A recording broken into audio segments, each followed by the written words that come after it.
আজকের এই প্রোগ্রাম নিয়ে আমাকে অনেকে নক করেছিল। আমাকে অনেকে জিজ্ঞেস করছে যে হুজুর আসলে কি 30 তারিখে আপনার একটা প্রোগ্রাম আছে এখানে? আমি বললাম হ্যাঁ আছে তো। তো আমাকে বলতেছে হুজুর এটা তো টিকটকারদের প্রোগ্রাম। তো আমি বলছি ভালো হয়েছে তো তাইলে, টিকটকার ভাইদের সাথে একটা সোশ্যাল গ্যাদারিং হবে, এটা তো আরো ভালো। সবার জন্য আমাদের বার্তা পৌঁছানো দরকার। টিকটকার ভাই বলেন, ইউটিউবার বলেন, সাংবাদিক বলেন, তারপর ব্যবসায়ী বলেন, রাজনীতিবিদ বলেন, সবার প্রতি আমাদের জন্য আমাদের পক্ষ থেকে বার্তা আছে না নাই? আমাদের কাজই হচ্ছে বার্তা দেয়া, বার্তা পৌঁছানো।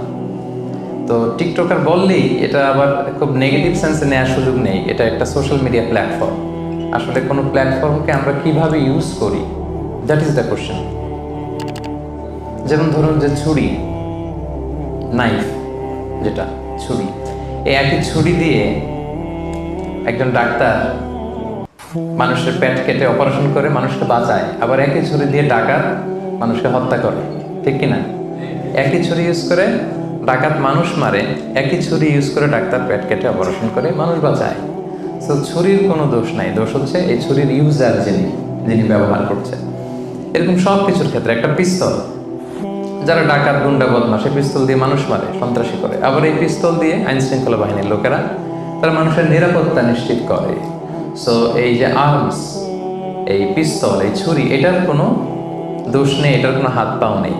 তো এটা আমরা আসলে কিভাবে ইউজ করি, এইটা হচ্ছে কোশ্চেন। সো আমরা টিকটক কিভাবে ইউজ করি, দ্যাট ইজ দ্য কোশ্চেন। এবং বিশ্বাসীদের একটা গুণাবলী হচ্ছে ওয়াল্লাযীনা হুম আনিল লাগবি মুরিদুন। বিশ্বাসীরা তারা সবসময় অনর্থক কাজ থেকে বিরত থাকে। সবসময় যে জিনিসে মানুষের কল্যাণ, যে জিনিসে মানুষের উপকার, যে জিনিসে আমার দুনিয়ায় কল্যাণ, যে জিনিসে আমার আখিরাতে কল্যাণ, বিশ্বাসীরা শুধু ওইটাই করে। লাভ আছে যেখানে, বিশ্বাসী আছে সেখানে। তো শুধু দুনিয়ার লাভ থাকলেই চলবে না, আখিরাতে লাভ আছে কিনা সেটাও খুঁজতে হবে। সো প্রত্যেকটা জিনিসের একটা পজিটিভ নেগেটিভ দিক থাকে। আমরা যদি সোশ্যাল মিডিয়া প্ল্যাটফর্মসগুলো ইউজ করি, বা ধরুন যে টিকটক ইউজ করি, আমার কোনো টিকটক আইডি নাই, আবার টিকটকের ইস্যুটা রেজ করে আমি যেটা বোঝাতে চাচ্ছি যে সোশ্যাল মিডিয়া প্ল্যাটফর্মের আসলে কোনো দোষ নেই, দোষ হচ্ছে ইউজারের। প্রত্যেকটা জিনিসের একটা পজিটিভ দিক থাকে, একটা নেগেটিভ দিক থাকে। সো আপনি পজিটিভলি এটা ইউজ করতেছেন কিনা, দ্যাট ইজ দ্য কোশ্চেন। এবং সেটা অ্যাজ এ বিলিভার আমাদেরকে কিন্তু নিজের সাথে নিজের একটা বোঝাপড়া লাগবে যে আমি আসলে টিকটকে কি আপলোড দিচ্ছি, হোয়াট ইজ দ্য কন্টেন্ট। এই যে আমরা কন্টেন্ট ক্রিয়েটর বলতেছি, আমি একজন টিকটকার, আমি আসলে কি আপলোড দিচ্ছি? আমি একজন ইউটিউবার, আমি আসলে কি আপলোড দিচ্ছি, দ্যাট ইজ দ্য কোশ্চেন। কারণ একজন বিশ্বাসী, সে বিশ্বাস করে মা ইয়ালফিযু মিন কাওলিন ইল্লা লাদাইহি রাকীবুন আতীদ। একজন বিশ্বাসী সে যাই বলে, যাই করে, এটা আল্লাহ তাআলা কিরামান কাতিবিন ফেরেশতার মাধ্যমে রেকর্ড করিয়ে রাখে। ওয়া কুল্লা শাইইন আহসাইনাহু ফি ইমামিন মুবিন।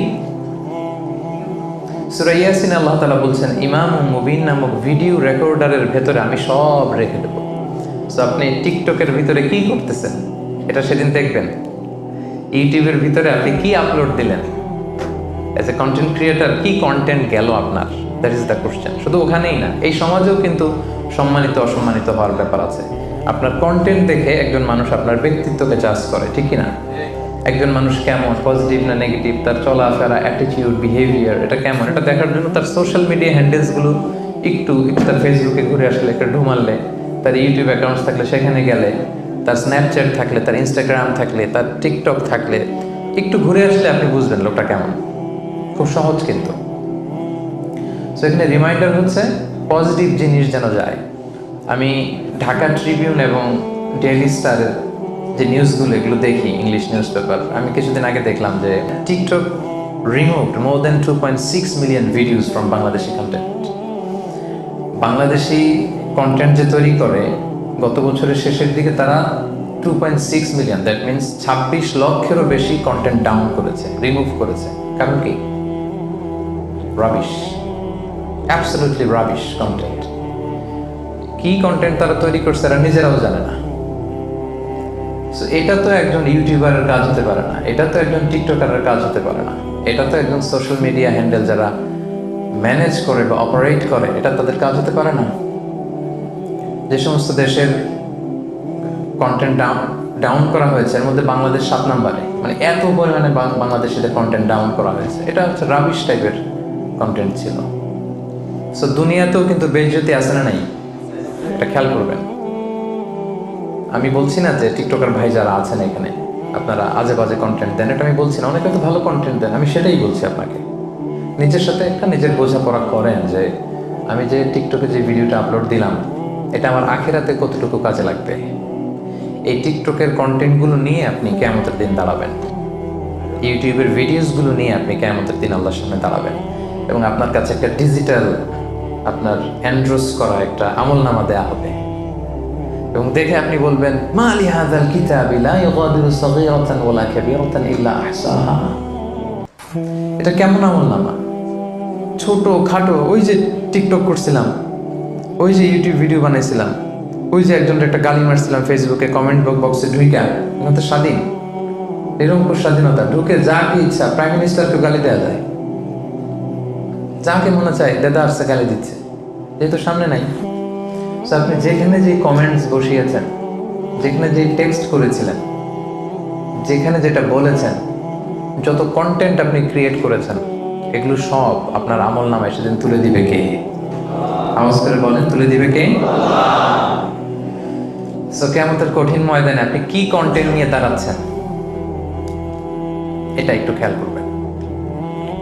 এই দুনিয়ার জীবনটা এটা একটা ধোঁকা, এটা একটা মায়াজাল, এটা একটা মরিচিকা। এই রং ধরা যৌবন জং ধরে শেষ হতে বেশি সময় লাগবে না, খুব অল্প সময়।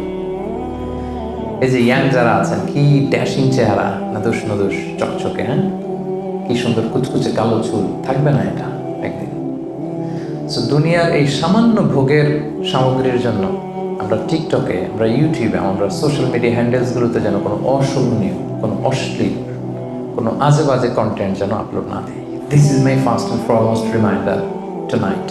আজকের এই সুন্দর সন্ধ্যায় প্রথমেই যারা আপনারা এগুলো ইউজ করেন, যারা আপলোড করেন, যারা কন্টেন্ট ক্রিয়েটর, আপনারা ভালো কিছু কন্টেন্ট আপনারা ডেভেলপ করবেন।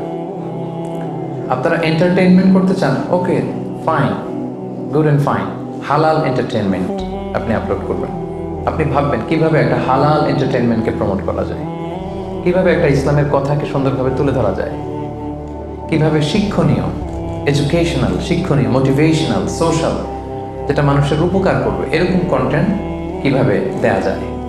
সবসময় এটা খেয়াল রাখতে হবে যে আমি যা করি এটা কিন্তু রেকর্ড হয়ে যায়, এবং কিয়ামতের ময়দানে সেটা নিয়েই কিন্তু আল্লাহ তাআলার সামনে দাঁড়াতে হবে, এবং আমার এই শক্তি, সামর্থ্য, আমার এই যৌবন, আমার এই ক্ষমতার দাপট কিছুই থাকবে না।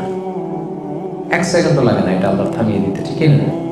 সেটা আমাদের খেয়াল করতে হবে, যে কোনো মুহূর্তে চলে যেতে পারে। এই যে আমি আলোচনা করছি, এখন আমি মৃত্যুর কোলে ঢুলে পড়তে পারি না? কথা বলেন না কেন? পারি না? পারি। আপনারা ফিরোজ শাহী একজন বিখ্যাত মরমী গায়ক ছিল বাংলাদেশের, নাম শুনছেন?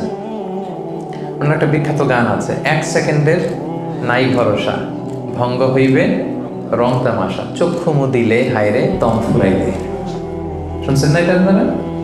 এই ফিরোজ শাহী 1995 সালে শিল্পকলা একাডেমিতে এই গানটাই গাচ্ছিল যে 1 সেকেন্ডের নাই ভরসা, ভঙ্গ হবে রং তামাশা, চক্ষু মুদিলে হায়রে দম ফুরাইলে। তো শিল্পকলা একাডেমির স্টেজে এরকম হাজার হাজার শ্রোতা অডিয়েন্স, স্টেজে উনি গানটা গাইতে গাইতেই ঢলে পড়লেন মৃত্যুর কোলে। এই গানটা গাইতে গাইতে উনি মৃত্যুর কোলে ঢলে পড়েছিলেন যে চক্ষু মুদিলে হায়রে দম ফুরাইলে, ওইখানে ওনার দম ফুরাই গেছে।